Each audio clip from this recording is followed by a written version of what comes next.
जनता express Marathi न्यूजला आज आदर्श hotel व्यवसाय म्हणून हॉटेल देशपांडे वेजला सन्मानित करताना अपार आनंद आणि अभिमान वाटतो। या हॉटेलची स्थापना हीच एक वेगळी कहाणी सांगते।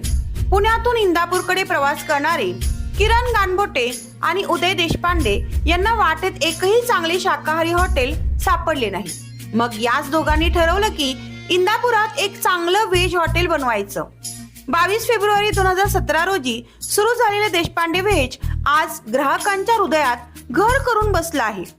स्वच्छतेची बांधिलकी, पदार्थांची अनोखी चव आणि नेहमीच नम्र सेवाभाव या 3 गोष्टींनी या हॉटेलने आपली वेगळी छाप पाडली।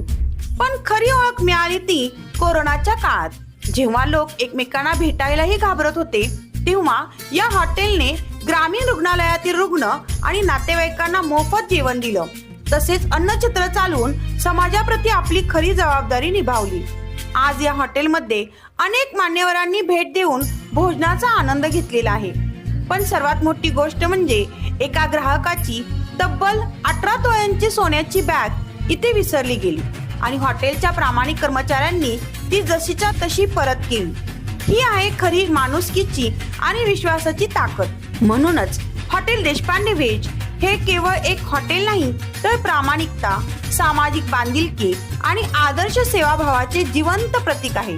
आणि म्हणूनच जनता एक्सप्रेस मराठी न्यूजच्या वतीने आपणास आदर्श हॉटेल व्यवसाय पुरस्कार देऊन सन्मानित करण्यात येत आहे। आपल्या या प्रेरणादायी प्रवासाला जनता एक्सप्रेस मराठी न्यूजच्या वतीने सलाम।